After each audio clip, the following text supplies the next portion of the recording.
It is time again for the Cine Men episode 38, the movie podcast here on the Paprika Network. It's me, your boy Cine, as always, joined by my trusty host, Mr. Douglas Davidson. How are you doing today, sir? See, now I want to think of something clever so I wouldn't be so trusty anymore, but I got nothing. But as I am excited about today's episode, man. I'm doing pretty well. And let me tell you, today has been miserable. So this is a wonderful crown of my day. It's this, and then hopefully rewatching Bill and Ted's Excellent Adventure. That's how my Monday is going to end if things work out.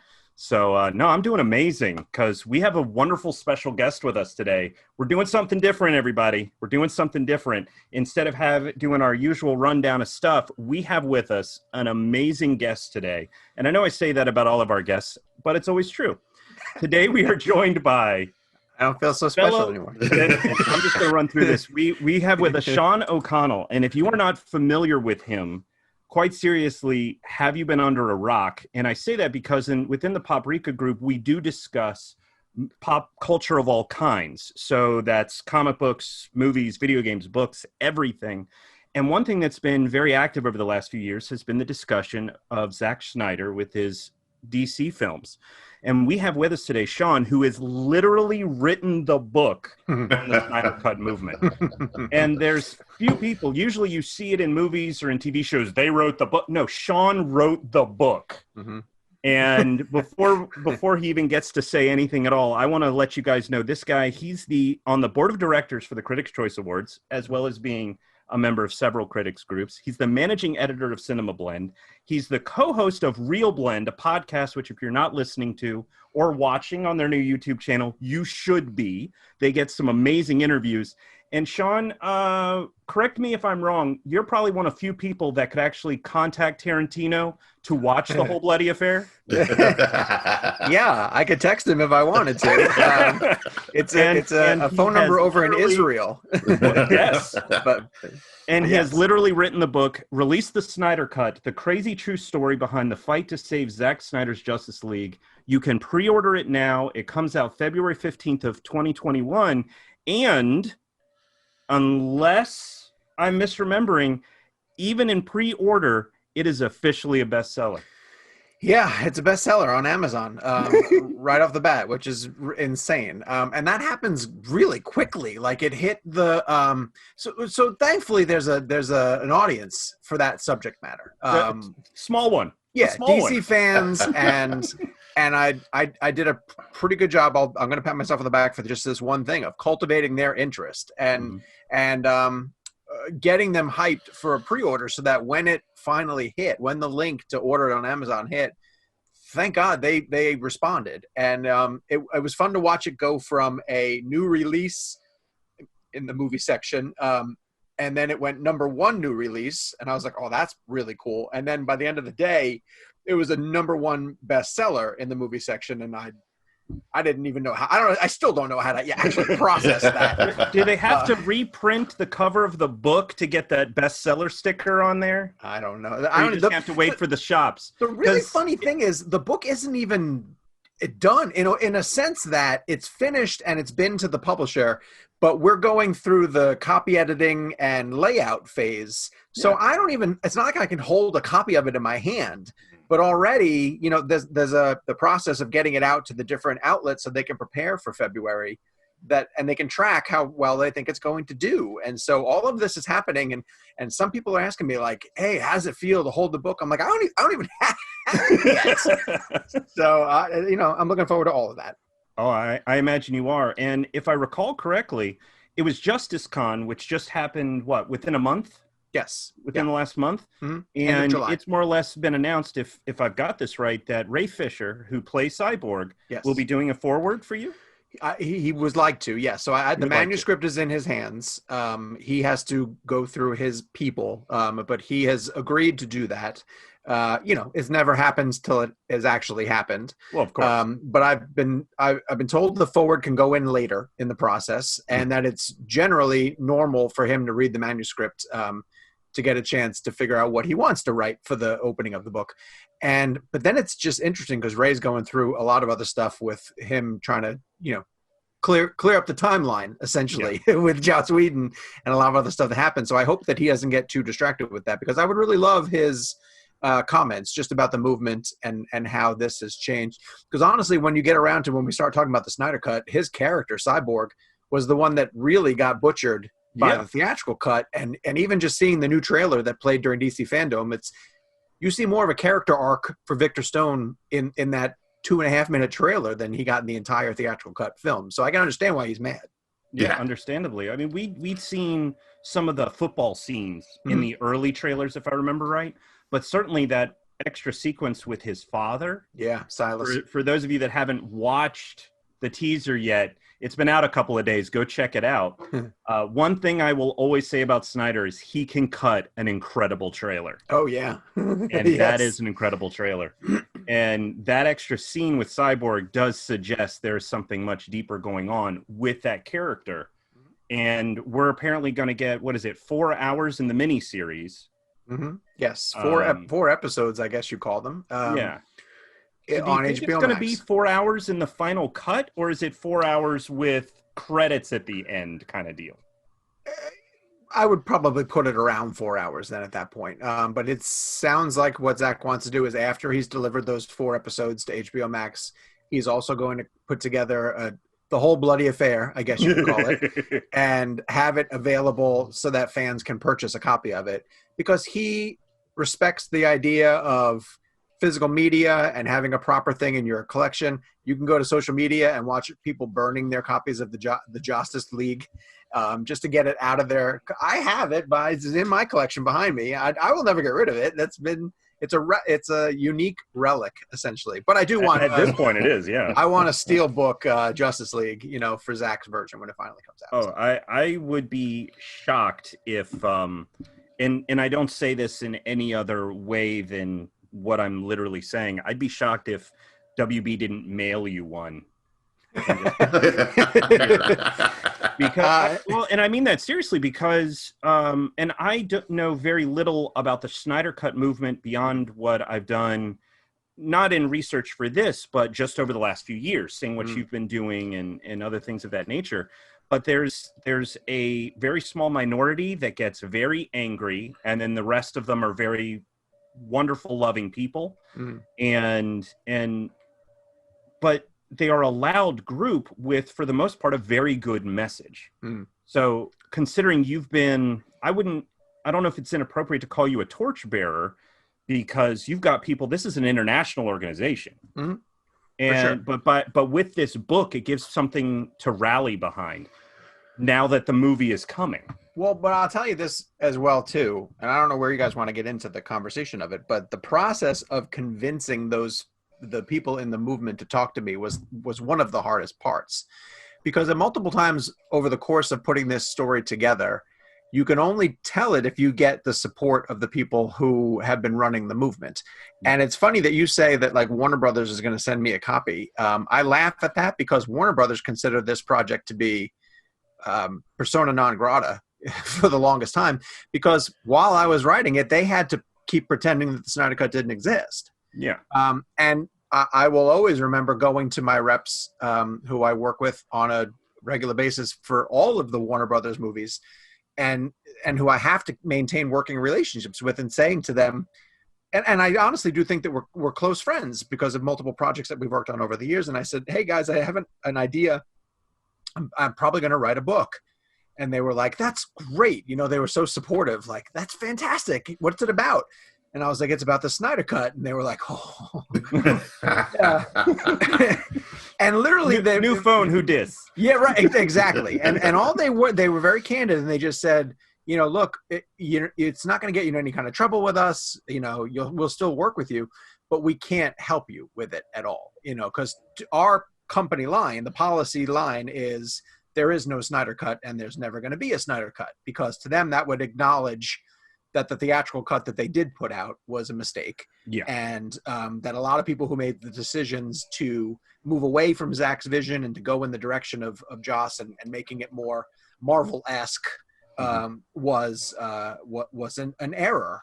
And so I started writing this story knowing that Warner Brothers couldn't help me, but more importantly, I had to get the people in the movement to want to talk, and they had been burned so many times by reporters who wanted to get their side of the story, who they opened up to, and who took that narrative and turned it into a couple of hit pieces that were just like, look at these kooks, what a cult.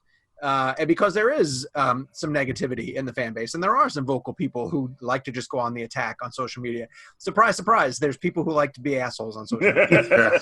And wait! I've never heard of such. No, this is true. I didn't mean to break news. So it took a really long time to earn the trust of the key people in the movement that I needed to speak to, and what I found out was the best way to do that was just to be a listener. And to really which is what a journalist really should do anyway. Like, I didn't go into this project at all with my mind made up of this is the story I'm going to write. It truly was just, I want to figure out why these people are doing this. Like, how come they are so loud on Twitter? Why are they pushing the Release the Snyder Cut movement? How come this is so important to them?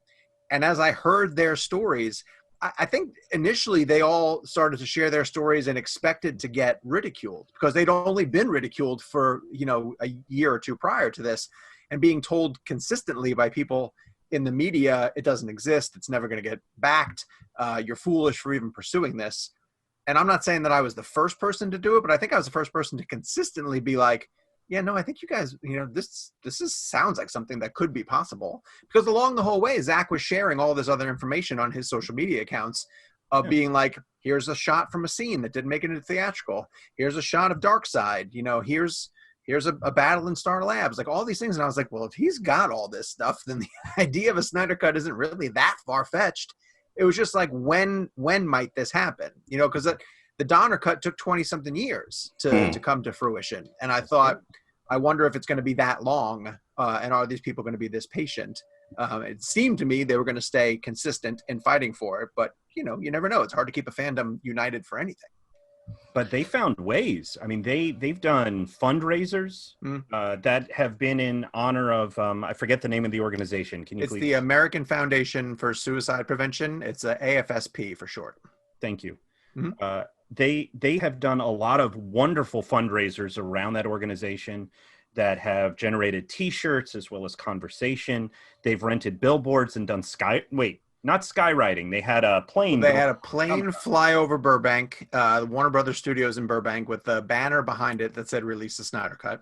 Yeah, that was tailored after Ann Sarnoff took over as the president of Warner Brothers. They wanted to get her attention.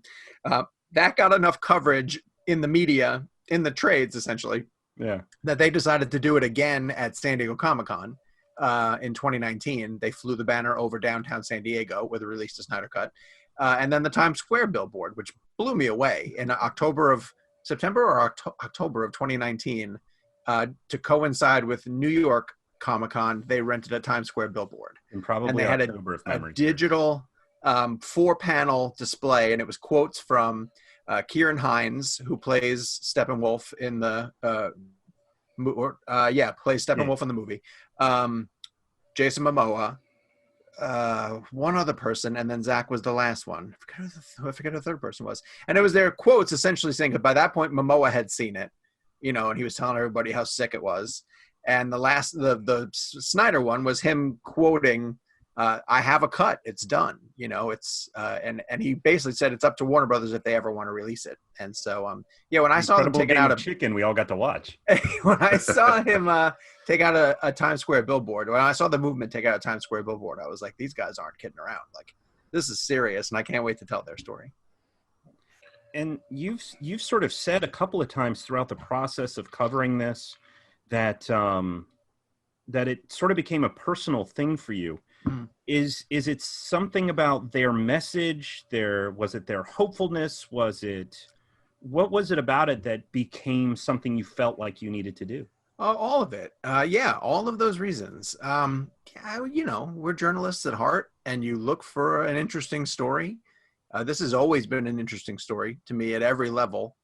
Even just going back to before it became the Release the Snyder Cut movement, like covering the superhero. I honestly believe that we are in the golden age of superhero movies. You know, like there's been no other time period where we are as blessed to get the types of stories that we're getting from Marvel and DC and even beyond. And I'm talking about in movies and television. Yeah, the medium is CW is entirely DC programming. Yes, it is.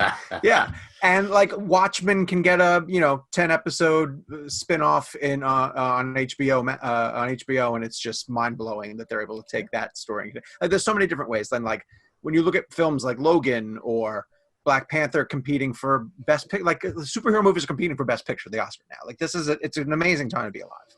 Yeah. So we covered every aspect of this at Cinema Blend. And I can remember to the day that it was announced that Zack was going to leave Justice League. And so we were watching Marvel knock it out of the park, with movie after movie, and that Marvel Studios formula. And I know people will argue that they have a stamp, a formula stamp that they just churn out, but it works for them. Mm-hmm. And I think it works really well, actually. To know that DC had a Justice League movie coming, which should be an eagerly anticipated team up of all these characters that have never shared the screen before in the first time. Absolutely. Then you hear that Zack is leaving, and you hear he's leaving for a family tragedy. And not only is he leaving, but he's getting replaced by the guy who, at the time, this is like the Russos weren't the Russos yet. Joss Whedon was still Marvel's top dog. He had delivered 2 Avengers movies, and he's going to come across the street, to the rival DC and finish the Justice League movie. Like, that alone is a meaty story that a journalist would lock their teeth into. Yeah. But then for it to fail as bad as it did, and it wasn't like this is a 2.5-star bad movie. This was like theatrical Justice League was like, what is happening here? Like it's an endless series of mind-bogglingly bad decisions. And so I was saying on another show, like there are a lot of movies that are really bad and you walk out of the theater and you go, well, that was terrible. And you never think about it again. But with that movie, you walked out of it and you were like, how did they let that get so bad? Like you had to like really start to dissect it. And it came from like Superman's CGI face or just the horrific one-liners that don't land, that clearly like Ben Affleck in the bat suit being like, oh, something's definitely bleeding. Like, that looked like it was shot on a soundstage somewhere far away and clearly just punched in. And there's so many examples of just like really horrific things. The Russian family that Flash has to save, like all this horrible stuff that got added.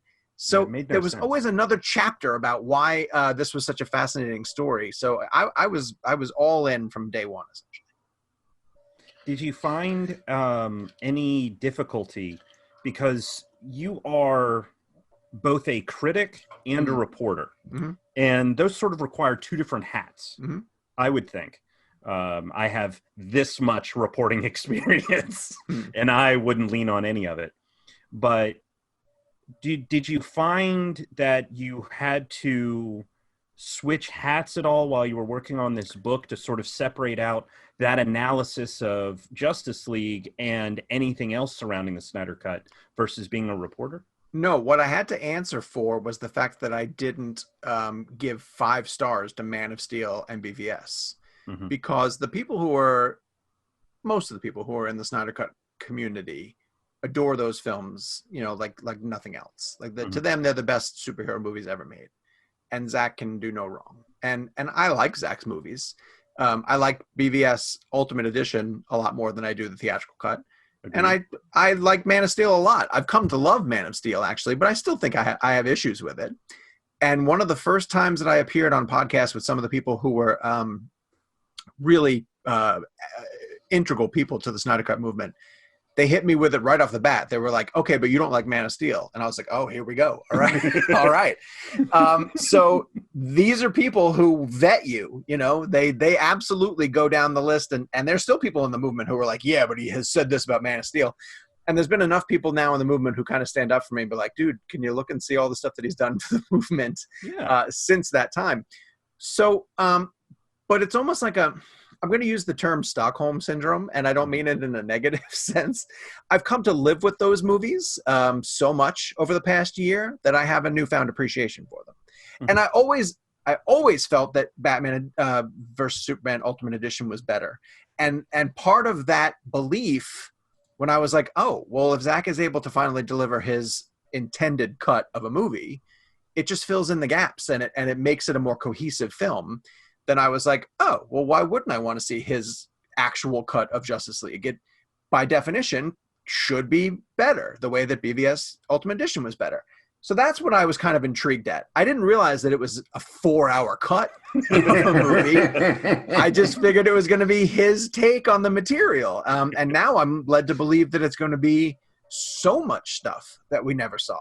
And also at one point along the way of doing all these interviews, Fabian Wagner, who is Zack's cinematographer, is one of the few people who worked on the original cut, who didn't do the cinematography for the theatrical cut, but did go to watch it. And he came out of seeing theatrical cut and he says, I'm going to estimate 10% of what we shot is in that movie. Which means if you believe him, Whedon reshot 90% of it.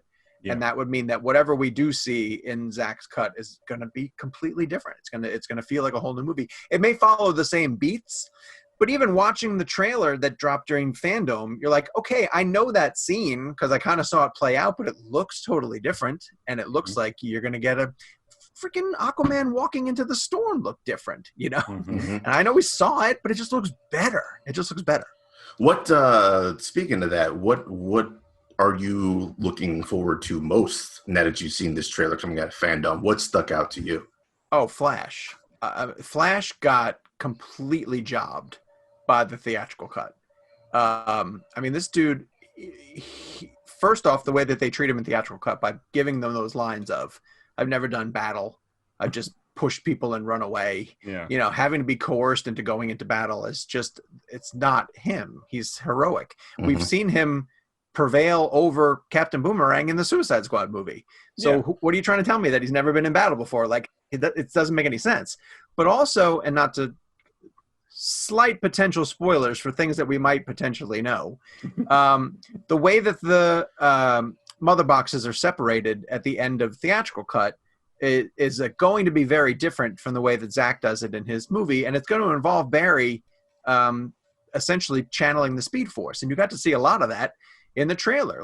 I think Zack has a better understanding of what Flash's powers are, and I want to see how that is conveyed. And it makes me more excited for the Muschietti movie that they're going to do with him, where they're going to attempt to do a Flashpoint type story. I think Flash and Cyborg are both going to be totally redeemed by the theatrical cut, and I'm waiting for Flash to get his turn. So. Yeah, I'm on the opposite side of that. It's all the stuff with Cyborg. I'm 1,000% on board with, because I think he got just as jobbed as Flash did. Awesome. And then seeing that shot of whatever's happening with Silas in the mother box as he Dr. Manhattan's himself out of existence or whatever. That is what I'm 1,000. That's the shot that got me a little bit emotional watching it. Oh, dude, if you watch my theatrical reaction to it, I cry. I actually cry. It's embarrassing. Michelle was watching it. My wife was watching it, and it hit a point where it got uncomfortable, where I was like, oh, yeah, she's looking at me cry at a superhero movie. I'm not cool anymore. I've lost all cool points. Were we ever cool, though? That's the thing. In the eyes of our spouses, were we ever cool? In our own minds? A little bit? Talk about crying at a superhero movie and whether it's cool or not cool. Do you think that comic book movies in general have hit that same level of respect as the other genres of film? It's a pretty short-lived genre, comparatively. Scorsese's thoughts aside. What do you think that they've hit that mark yet? Well, with more people than gave them credit for it in the first place, and it's probably at a certain point they were going to be viewed as a flash in the pan, and like any other sort of genre that tried to take off, they would last for a certain amount of time. But Marvel helped push this forward, and then I think it was kind of interesting when you tried to see Star Wars come back and struggle, that you realized, oh, it's not that easy to just, revive a property that people love. You have to take the time to invest in it. And I think DC learned that through some really difficult bumps and bruises early on. I say this often, Marvel has been very successful, but I think they've been very lucky also. A bunch of stories that on paper maybe shouldn't have work better than they do. Talking raccoon, you can just call him Rocket. Hey man, that's the power of James Gunn. But like we're gonna reach a point where there's an Ant-Man trilogy. Like, how is that real? I like to argue we have. Endgame is a perfect capstone, if you will, yeah. on that. So I would agree with you, though. So yes, and again, I'll bring up Black Panther. Like the moment Black Panther competes for a Best Picture, then it feels like yes, they've turned the corner. But what I love is it's not a stigma for big time directors to come and play in these sandboxes anymore. James Mangold coming over and making a neo Western, with Logan, is a perfect example. Now, what bothers me a little bit is that you get an up and coming filmmaker, and then all of a sudden, they get snatched up for a franchise, and I don't think that not all of them want to do that. Some of them do, some of them actively want to pursue that, but a lot of them want to just keep making the films that they're going to make. Yeah. And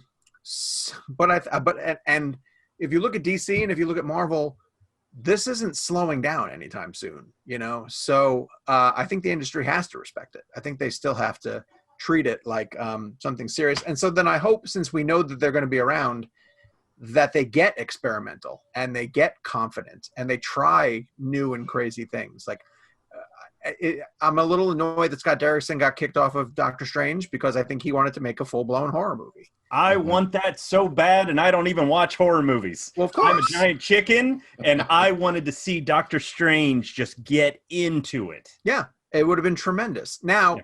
I got annoyed when he got kicked off, and then they brought Sam Raimi on, and I thought, oh, that works too. Mm-hmm. That works too. So, okay. But that's the thing. Like, a Marvel movie can turn around and replace Scott Derrickson with Sam Raimi.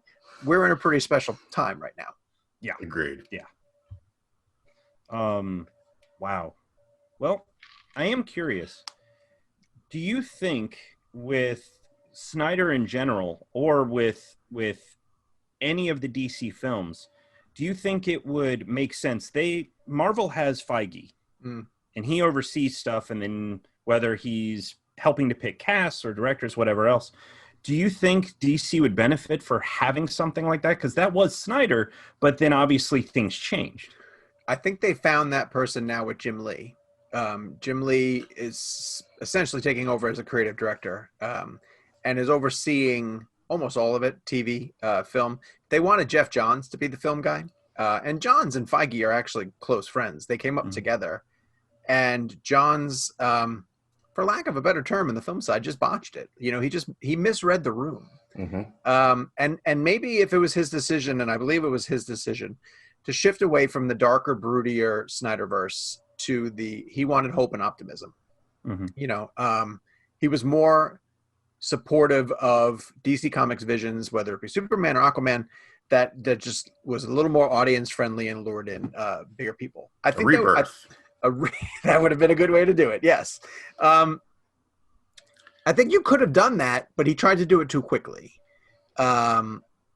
There were titles that were coming for them, like a Shazam and even Aquaman, that would have led to that type of storytelling. But when you try to make a Suicide Squad movie into the light and friendly comic thing, it's not the right choice, right? Or not even a little. So I think Jim Lee is that guy now. And I'm think he's taking his time to really develop it properly. And what really intrigued me about stuff that happened at Fandom was the introduction of the multiverse. Where the concept of the multiverse do a number of different things so that Matt Reeves can do his own Batman movie and it doesn't have to affect what's going on with Aquaman 2. And I say this, and I know nothing about this, but it would make sense if the quote-unquote Snyderverse just existed on HBO Max. Because HBO Max needs content. They need programming, and they have a budget to pour into original shows. Like, Netflix has proven that if you churn out original content, the subscribers will continue to come. Yeah. And sometimes it's going to be B-level movies, but every once in a while, it's a Stranger Things show that taps into the zeitgeist, and people really want to come back for multiple seasons of it. If the Snyder stuff works over the course of 4 episodes, HBO Max would be crazy not to say keep going if he wants to keep going.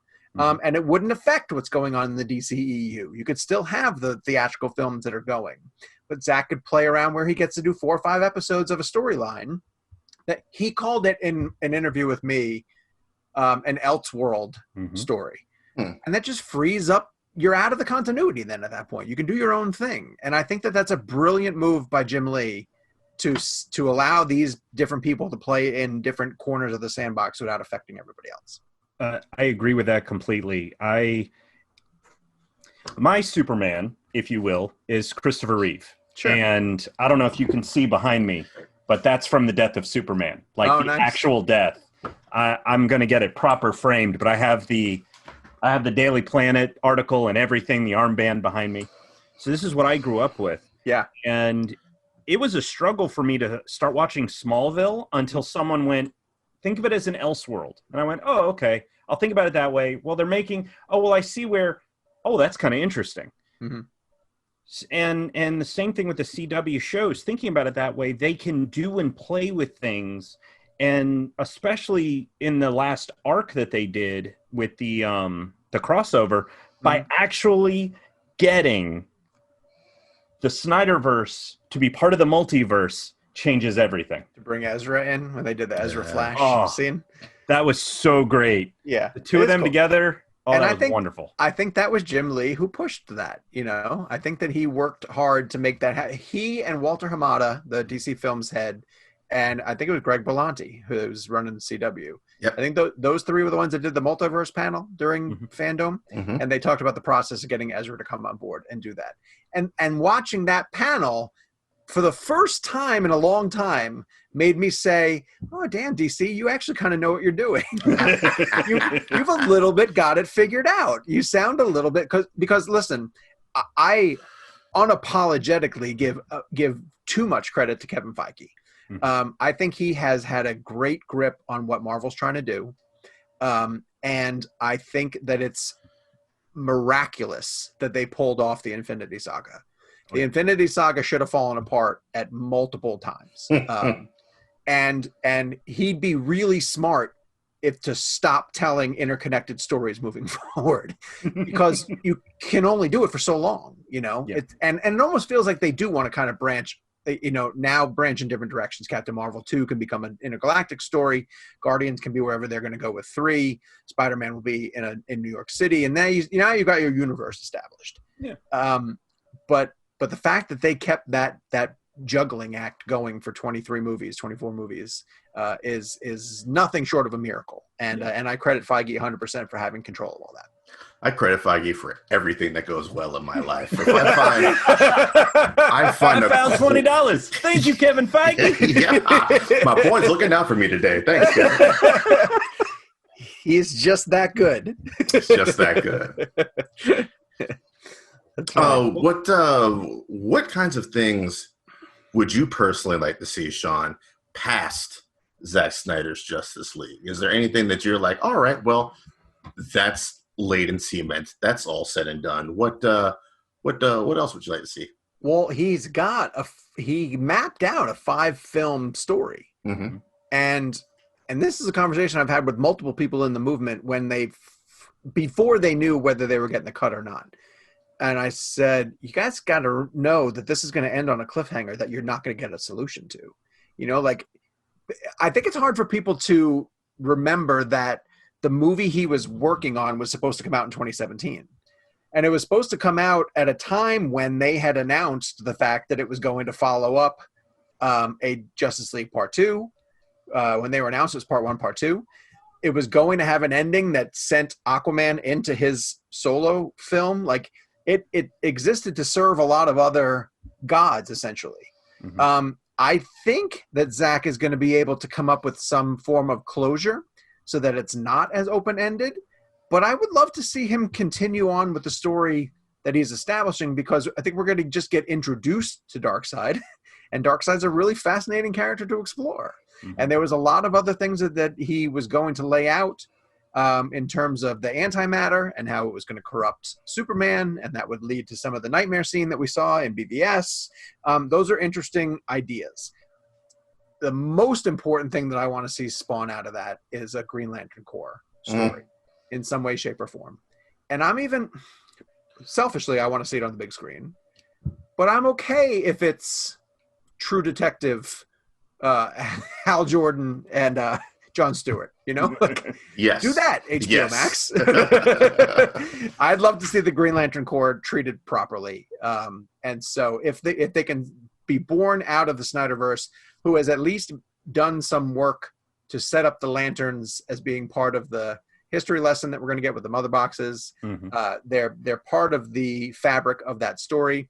I trust that more than I trust them trying to introduce them as a separate entity that connects to the DCEU in some way, shape, or form, because I don't have a lot of confidence in them on the film side. Not just yet. Unless they come up with, unless there's a director who has an amazing pitch, who comes around and says, I forget who, someone had a script and it was described as like a Lethal Weapon, but with the Green Lantern Corps. Oh, sold. And I thought, yeah, exactly. I was like, that sounds amazing. Make that happen. Kilowog. I'm getting too old for this shit. But look at how many directors the Flash property had, before they finally landed on Muschietti. I think there's at least 5, and just as many script treatments. So I don't trust what they're doing over there 110%. So. And that's fair. That's something Daryl and I have discussed a few times, is that the early stuff for DC, they rush too fast to catch up with Marvel when it shouldn't have been a race to begin with.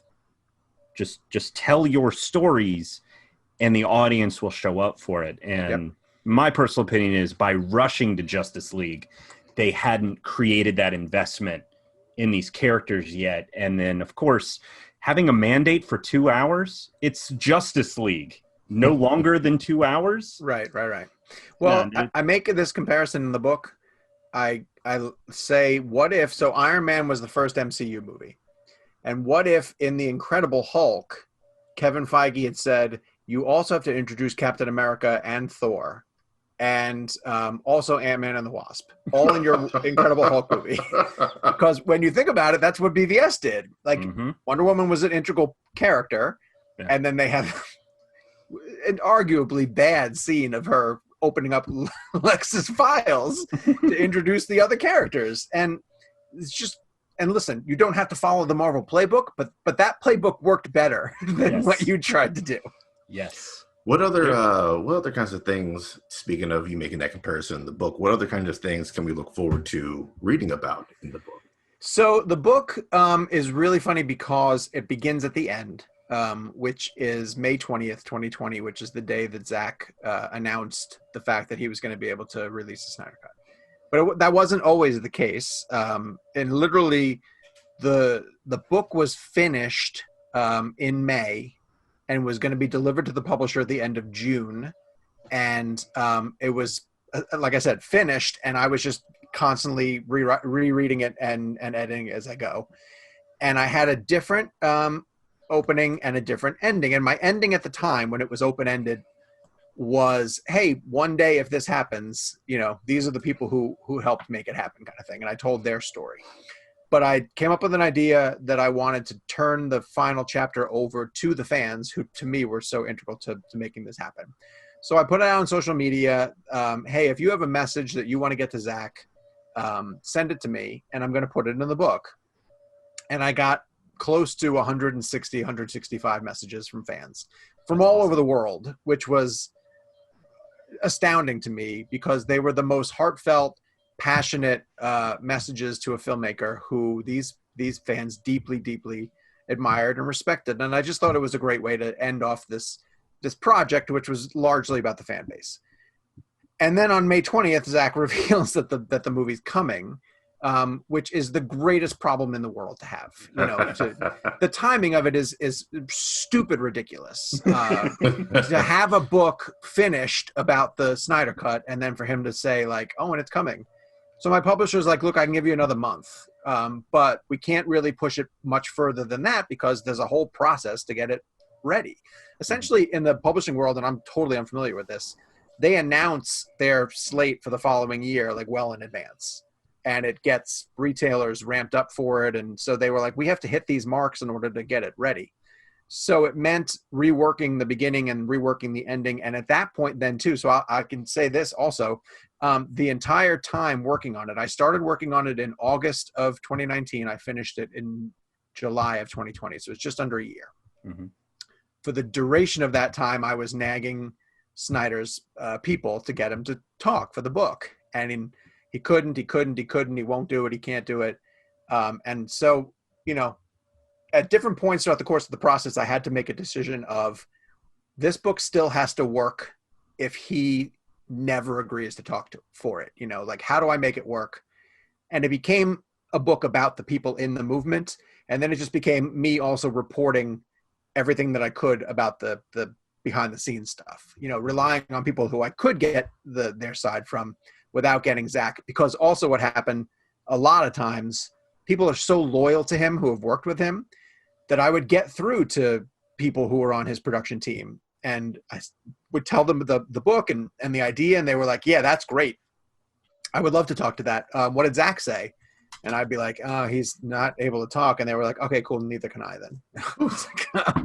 All right, great. Starts at the top. Got to work its way down. But the minute that he announced the book, to his credit, 100% to his credit, 2 days later, his publicist called me and she was like, let's get him on the phone. And I was like, great, that's fantastic. And it allowed me then, I mean, by that point, I had been prepping for that interview for a year. You know, I had a document that was filled with questions that if I ever get him, these are the things I would ask him. And we just rifled through them all. And I was able to then swap in his opinions for everything that I had kind of backed up. And so you're going to get in this book everything that happened from essentially him coming into the DCEU with Man of Steel and BVS, how much Warner Brothers at that time was chasing Marvel.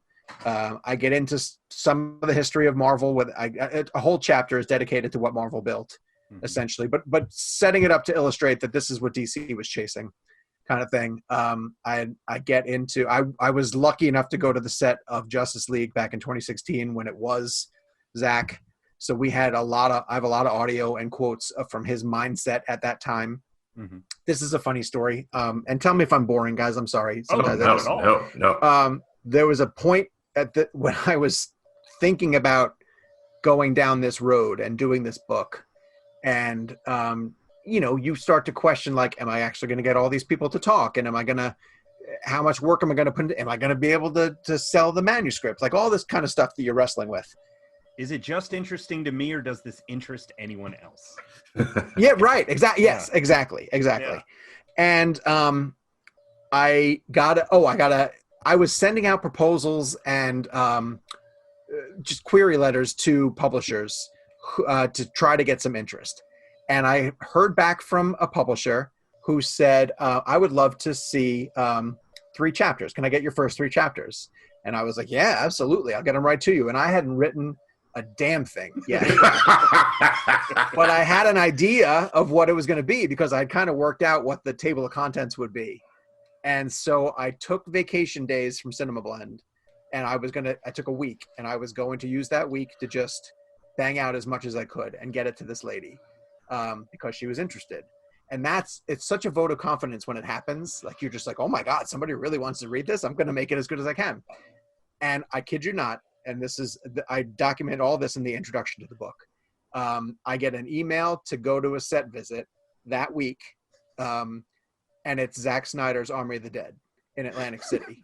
And I said, you got to be kidding me. I took a week of vacation to work on a Zack Snyder book, and you're inviting me to a Zack Snyder movie. And so I first off said to Michelle, I was like that's not coincidence. Right? Like it's one of those moments where, and I've always been someone who believes that like everything happens for a reason. Like that there's just all these times in life when Kevin Feige is saying, hey, stupid, wake up, I'm talking to you, kind of thing, you know, the great Kevin Feige from above. And this was someone from above saying, hey, stupid, this is a project you should do. Like, go. So I went and I thought and Michelle kept saying to me, like, are you going to mention the book to him? You're going to mention the book? And I was like, I can't. Like, he's going to be so busy and swamped. I thought, but if on the off chance that he remembers me later, you know, I'm the guy on set who talked to him about different things. And so we were at lunch, and Zach sat down with all of us, and that was our time to interview him because he was swamped on the day. And the conversation eventually got around to the Snyder Cut, and it was right around the time that they were doing the billboard in Times Square. And he talked about that, and he talked about how blown away he was by that. And then he started to just elaborate about how he's never really going to let it go. That, like, to him, Justice League is going to be he called it a gaping hole in his filmography. And he's not okay with that, you know? And so if these people don't mind fighting for him to get a chance to restore it, it would be disrespectful for him to ignore all the work that they'd put in, and he's going to support them at every turn. And as he's saying it, I'm like, I'm writing that fucking book because you want it and they all want it, and now I want it, so let's go. And it was so that was a huge turning point, all that happening. Quick editorial question for you: the chapters that you banged out real quick to send in, how different do they look now in the finalized product? Did you keep all that, any of that, 10%, 20%? Well, first off, I'll let you know that publisher passed. They are not the publisher that I'm going with. A huge critique that I got from a lot of people who passed, and you get a lot of rejections, and I was told from a lot of people who have had books published that's par for the course. So I didn't let that rattle me at all, and I just kept going. A lot of people said this feels like a great magazine cover story. Like, we're just not sure there's enough meat on this for a book. So the chapters changed a lot, and the chapters would change as I got more people to weigh in. I had the skeleton essentially, but whenever I would get more people to sort of contribute information about how they purchased the plane to fly over Burbank and who was responsible for that, you would talk, and as you earned trust of the people in the Snyder Cut movement, they would kick you up to the next. It's like the mafia. They'd kick you up to the next person. I'd be like, yeah, I wrote a great chapter about the Times Square billboards. Oh, you know who you have to talk to? You got to talk to this guy. He's the one who put together the fundraising campaign. And I'd be like, okay, cool. Can I talk to that guy? And then he'd come in and fill in a ton of great details or something like that. So, so the structure just kept building out and building out. Then there was a chapter that was legitimately an entire chapter dedicated to people in the movement going out on November 17th to go see theatrical cut, and just how emotionally devastated they were. And most everybody's stories were like, it was horrendous, you know. Like, this one guy tells a story about how he walked out feeling so embarrassed and ashamed, and like he went to like the midnight screening and he just couldn't believe how bad it was, and it just kept like sucking his soul out from him, and he walked out of the theater and like the employees for the theater were dressed up in like store-bought Justice League costumes. Oh no. And they were handing out posters, and he's like, I took one, but I couldn't even look him in the eye. And as I was leaving, I just put it in the trash can because I wanted no recollection of this. Like, everyone's stories are just gold. And then I found a guy named Richard Bolavant, who lives in the UK, and he's part of the English Navy. And he was extremely fired up for Justice League, couldn't wait for the release of the film, had never really bought into a franchise or something, but got so on board with Man of Steel and BVS.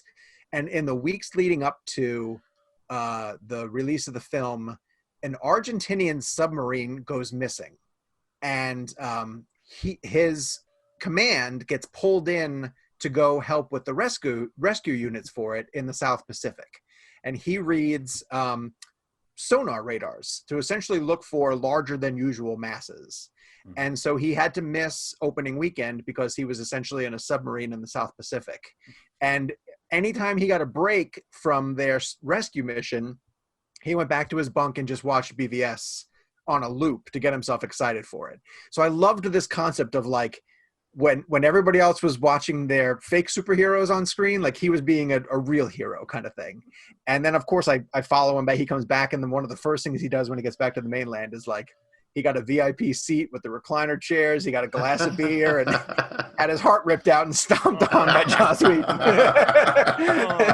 But there's so many great stories like that are in this book that I was lucky enough to encounter. And so the chapters essentially stayed the same. The structure stayed the same. They just got beefier as I got to speak to more people.